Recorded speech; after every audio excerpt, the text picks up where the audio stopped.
What's up, everybody? It's Morgan Crosby. I'm coming at you with another awesome video. We're talking about something called flying car mode. Yes, that's actually what the engineers at General Motors have called this. And yes, it is an amazing feature.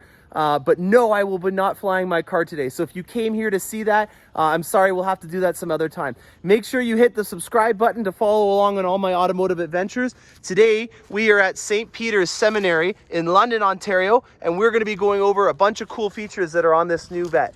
So without further ado, let's start talking about performance traction management. That is the actual system that is the major database within the vehicle that helps in determining what to do in a specific scenario. Think of it as a catalog, and there's a ton of different options and scenarios that may be on hand. Maybe you're hydroplaning, maybe you're trying to do launch control, and one of the chapters that's in this catalog is called flying car mode. And what's essentially happening in this mode is the Corvette is recognizing that it's become airborne. Maybe you're going over a crest on a racetrack, and so it wants to communicate to the rear suspension what's going to be happening, but also it wants to manage the wheel spin on the Vette so that when it does come back down to the ground, that it's not losing control because the wheels are spinning at a different speed. So there's a lot of things that are going on with this, but why I want to touch upon this is because it opens up a ton of different things that are inside this Vette. The biggest thing that this kind of references or gets your head around is how fast this Vette is able to compute stuff now. The magnetic ride control, which is the grandfather to this whole system, is where all of these the performance traction management and the flying car mode all come from, and we're in our 4th generation of that. And with it being the 4th generation, some of the biggest changes that you'll see are how they register the data and how fast they can compute it. So on previous generations of MagRide, they were able to read if the wheels were going up or down, but on this one they have accelerometers that are actually mounted in the knuckles of the suspension, and so that's going to give them a lot more data so that they're not just looking at a one-dimensional piece of information and trying to figure out what to do. On this one, each individual wheel is communicating, and it does it 1,000 times a second. It's just amazing to think of how fast it is, but when you think about how fast you could be going, you know, even if you look away from the road at 100 miles an hour, you've traveled quite a distance. So it makes sense why we're doing it 1,000 times a second when you think of it that way. And so because each individual wheel is able to read what's going on through these accelerometers, it's able to pick up on things a lot faster than in older generations or older models.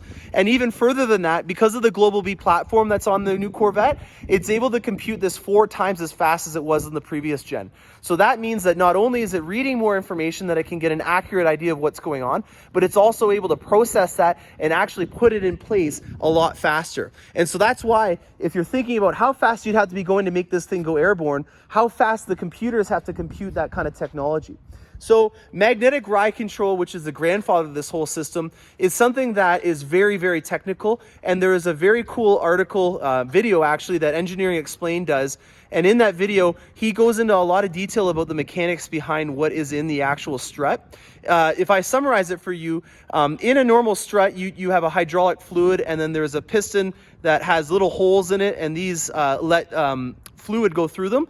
In a magnetic ride control suspension, you have magnetic hierarchological fluid, which is an iron-based fluid that when you put a current through it, it actually changes the viscosity of it. I showed you in another video when we were pointing out all the areas on the Corvette that are a lot more intricate in terms of having water collect. Again, if you're watching it, I was just trying to show how much work there was on it. But in this area, you can see the actual cable that the magnetic ride control uses to be able to change the stiffness of the suspension. And this is something that I can choose individually inside of the actual Corvette through the mode selector, or it could be something that was just actually reacting to the situation that's on hand. So you can kind of change the demeanor of your Corvette by just selecting the mode, or you can also permanently preset it to be in a certain mode all the time. So if you've been watching my channel, you know that my mode on my Corvette has the track exhaust, it has the sport braking, and then it has the touring suspension right now while we're braking it in.